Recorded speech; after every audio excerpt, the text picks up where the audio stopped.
तो भारतीय जनता पार्टी की सरकार पर जिस तरह से खुद यहाँ पर उनके मंत्री किरोड़ीलाल मीणा इल्ज़ाम लगा रहे हैं और तमाम चीज़ों का यहाँ खुलासा करते हुए नजर आ रहे हैं। और सरकार का जब जवाब आता है तो सरकार ये कहती है कि हम इस तरह का कोई भी काम नहीं। पहले सरकारी गाड़ी छीन ली और अब सरकारी बंगला भी छीन लिया। आखिर ये धीमा जहर क्यों किरोड़ीलाल मीणा को दिया जा रहा है? आखिर क्या अपनी ही सरकार के खिलाफ आवाज उठाने की सजा इस तरह से देती है बीजेपी? जी हाँ, नमस्कार। हमारे इस खास प्रोग्राम में आपका बहुत बहुत स्वागत है और इस प्रोग्राम में हम चर्चा करने जा रहे हैं किरोड़ीलाल मीणा के बारे में, क्योंकि राजस्थान की सियासत में मुख्य केंद्र बिंदु इस वक्त बने हुए हैं किरोड़ीलाल मीणा। जब से इन्होंने अपनी ही सरकार पर फोन टैपिंग के मामलों को उठाया, फोन टैपिंग के मुद्दों को उठाया, तो इस पर भजनलाल शर्मा भड़क गए और खुद यहां पर गृह मंत्री जो राजस्थान सरकार में है, उन्होंने इस पर विधानसभा में खड़े होकर जवाब भी दिया कि हमने कोई फोन टैपिंग नहीं करवाई, ये सिर्फ हमारे मंत्री किरोड़ीलाल मीणा का एक भ्रम है।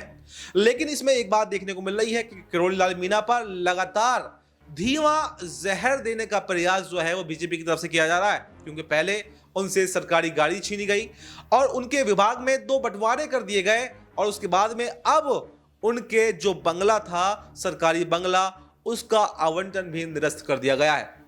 हालांकि ये आवंटन जो निरस्त हुआ है वो किरोड़ीलाल मीणा के आवेदन पर ही निरस्त हुआ है, लेकिन ये आखिर दोगला व्यवहार मंत्री जी के साथ में क्यों किया जा रहा है? क्या अब किरोड़ीलाल मीणा भजनलाल शर्मा को चुभने लगे हैं?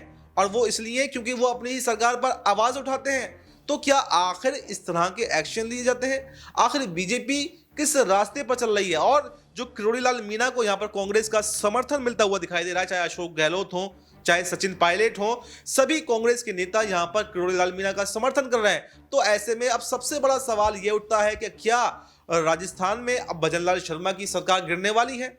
क्या किरोड़ीलाल मीणा यहाँ पर बीजेपी से बगावत करने वाले हैं? और अगर किरोड़ीलाल मीणा बीजेपी से बगावत करते हैं तो फिर क्या एक बार फिर से यहाँ पर अशोक गहलोत की सरकार बनती हुई नजर आएगी, या फिर कौन सा ऐसा समीकरण है? क्योंकि हनुमान बेनीवाल ने भी यहाँ पर खुल्लम खुल्ला ऑफर दिया था, तो क्या हनुमान बेनीवाल के साथ में भी किरोड़ीलाल मीणा जा सकते हैं?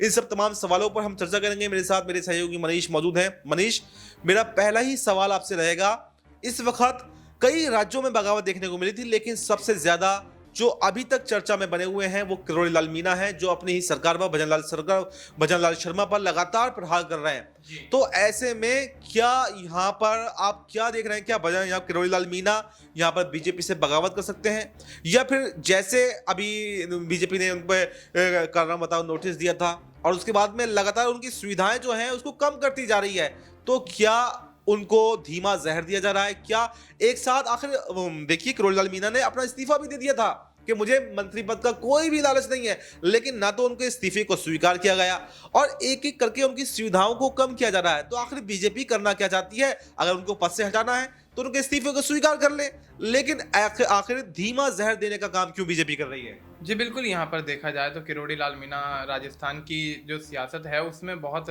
बड़ा दबदबा रखते हैं और ऐसे में जिस तरह से उनकी बगावत कुछ समय पहले से निकल कर सामने आ रही है, और बगावत भी इस बात को लेकर है वफा कि उनको ये डाउट है कि उनकी फ़ोन टैपिंग करवाई जा रही है और सरकार द्वारा ये काम किया जा रहा है। लेकिन जब फ़ोन टैपिंग को लेकर उन्होंने मुद्दा उठाने की कोशिश की तो सरकार की तरफ से हमेशा यही जवाब आया कि हम आपकी फ़ोन टैपिंग नहीं करवा रहे हैं। फिर उन्होंने जासूसी का आरोप लगा दिया कि जासूसी सरकार हमारी करवा रही है। तो स्थिति साफ है कि कहीं ना कहीं कुछ ना कुछ तो घटित ऐसा हुआ है जिसको लेकर किरोड़ीलाल मीणा इतने दावे के साथ ये बयान देते हुए नजर आ रहे हैं और सरकार पर सीधे तौर पर निशाना साध रहे हैं, और वो भी किसकी सरकार पर? अपनी ही सरकार पर। यहाँ कहीं ना कहीं देखा जाए तो भारतीय जनता पार्टी की सरकार पर जिस तरह से खुद यहाँ पर उनके मंत्री किरोड़ीलाल मीणा इल्जाम लगा रहे हैं और तमाम चीज़ों का यहाँ खुलासा करते हुए नजर आ रहे हैं। और सरकार का जब जवाब आता है तो सरकार ये कहती है कि हम इस तरह का कोई भी काम नहीं करवा रहे हैं, आपको गलतफहमी हो रही है, आपको ये गलतफहमी है।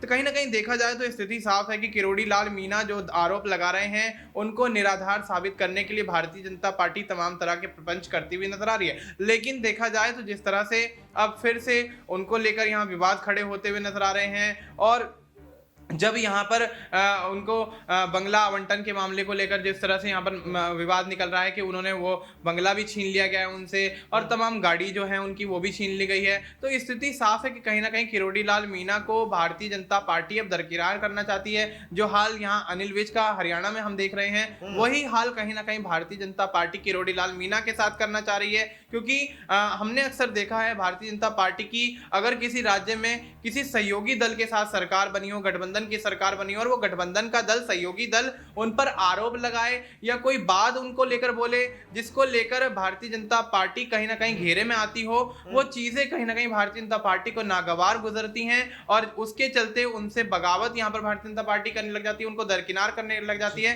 तो अब ऐसे में किरोड़ी लाल मीणा का अगला एक्शन क्या हो सकता है? क्या किरोड़ी लाल मीणा अगर बीजेपी एक्शन लेती है या वो खुद पार्टी को छोड़ते हैं, तो क्या किरोड़ी लाल मीणा यहाँ पर कांग्रेस के साथ में आ सकते हैं? या जैसे हनुमान बेनीवाल ने अभी खुला साफ ऑफर दिया था, तो क्या हनुमान बेनीवाल के साथ में जा सकते हैं? क्योंकि एक बार पहले भी जब वसुंधरा राजे की सरकार राजस्थान के अंदर हुआ करती थी, तब भी यहाँ पर किरोड़ी लाल मीणा ने उनके खिलाफ बगावत की थी और दूसरी पार्टी में चले गए थे, लेकिन उसके बाद में मनाने के बावजूद वो बीजेपी में आ गए थे। तो क्या ऐसा ही कुछ दोबारा देखने को मिल रहा है? लेकिन क्या कांग्रेस के साथ में जाएंगे या फिर हनुमान बेनीवाल के साथ में? जी बिल्कुल, यहाँ पर देखा जाए तो हनुमान बेनीवाल काफ़ी बड़े लीडर हैं, आरएलपी के नेता हैं, तो ऐसे में देखा जाए तो यहाँ जिस तरह से उनका समर्थन, यहाँ किरोड़ी लाल मीणा का समर्थन हनुमान बेनीवाल कर रहे हैं, तो स्थिति साफ है कि कहीं ना कुछ अंदर ही अंदर पक तो रहा है। और जिस तरह से यहाँ पर ये भी कयास लग रहे हैं कि वो कांग्रेस के खेमे में जा सकते हैं। कांग्रेस के खेमे में जाएंगे तो भारतीय जनता पार्टी को बड़ा झटका लगता हुआ नजर आएगा, क्योंकि अशोक गहलोत से उनकी मुलाकात होने के यहाँ पर कहीं ना कहीं कयास लग रहे हैं कि किरोड़ी लाल मीणा जिस तरह की बगावत कर रहे हैं, उसके बाद कहीं ना कहीं अशोक गहलोत से मुलाकात कर सकते हैं, जो कि पूर्व सीएम रह चुके हैं राजस्थान के। तो कहीं ना कहीं ये स्थिति जो है वो ये दर्शा रही है कि किरोड़ी लाल मीणा जिस तरह से बगावत कर रहे हैं, या यूं कहें कि पार्टी के ऊपर जो उन्होंने इल्जाम लगाए उनको पार्टी निराधार साबित कर रही है, उसके बाद जो यहाँ उनके द्वारा बगावत की जा रही है, वो बगावत कहीं ना कहीं भारतीय जनता पार्टी के भविष्य के लिहाज से या यूं कहें कि राजस्थान की भजन लाल शर्मा की सरकार के लिहाज से कहीं ना कहीं अब खतरे में आती हुई नजर आ रही। तो स्थिति साफ है कि भारतीय जनता पार्टी अब किरोड़ी लाल मीणा को लेकर चारों तरफ से घिरती हुई नजर आ रही है। कांग्रेस भी कहीं ना कहीं हमलावर होती हुई नजर आ रही है। अशोक गहलोत खुद यहाँ पर बयान देते हुए कुछ समय पहले नजर आए थे। अब हनुमान बेनीवाल का समर्थन मिल रहा है, लेकिन आपका जो सवाल रहा कि हनुमान बेनीवाल के साथ जाएंगे या कांग्रेस के साथ, तो अगर देखा जाए तो मजबूत यहाँ भारतीय जनता पार्टी के पास बाद अगर सूबे में कोई है तो वो कांग्रेस है, तो कांग्रेस की तरफ ज्यादा उनके जाने के आसार नजर आते हैं। और हनुमान बेनीवाल के साथ भी जाएंगे तो भारतीय जनता पार्टी का नुकसान तो जरूर कर देंगे,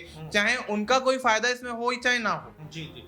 तो बिल्कुल देखिए, मनीष ने आपको विस्तार से बताया कि उनका कोई फायदा हो या ना हो, क्योंकि उनको मंत्री पद का लालच नहीं है, पहले ही वो मंत्री पद से इस्तीफा दे चुके हैं। लेकिन अगर वो बगावत पर उतरते हैं तो भारतीय जनता पार्टी का तो बड़ा नुकसान यहां पर वो करने वाले हैं, क्योंकि भारतीय जनता पार्टी की जब वो अशोक गहलोत के खिलाफ सवाल उठाते थे, उन पे पेपर लीक के मामलों को उठाते थे, तब तो भारतीय जनता पार्टी को बहुत अच्छा लगता था कि किरोड़ी लाल मीणा के साथ में खड़े होते थे। यानी कि कड़वा कड़वा मीठा मीठा गप, कड़वा कड़वा थू। भारतीय जनता पार्टी के साथ में यह है कि जब कोई उनके साथ में है तब तक तो वो ठीक है, कब विपक्षी पार्टियों को घेर रहा है तो ठीक है, लेकिन अपनी ही पार्टी के खिलाफ अगर दो सवाल उठा दिए, अगर फोन टैपिंग के मामलों को उठा दिया, तो फिर आपको बर्दाश्त नहीं किया जाएगा। लेकिन अब यहां पर किरोड़ी लाल मीणा का एक्शन बिल्कुल देखने वाला, दिलचस्प होने वाला है कि क्या वो यहां पर हनुमान बेनीवाल के साथ में जाएंगे या फिर अशोक गहलोत के साथ में मिलकर सरकार बना सकते हैं और कोई बड़ी जिम्मेदारी यहां पर कांग्रेस के अंदर संभाल सकते हैं। तो फिलहाल इस खबर में इतना ही। इस पर आपको क्या कुछ कहना है, कमेंट बॉक्स में अपनी राय जरूर बताएं और देश दुनिया से जुड़ी तमाम बड़ी जानकारी के लिए देखते रहें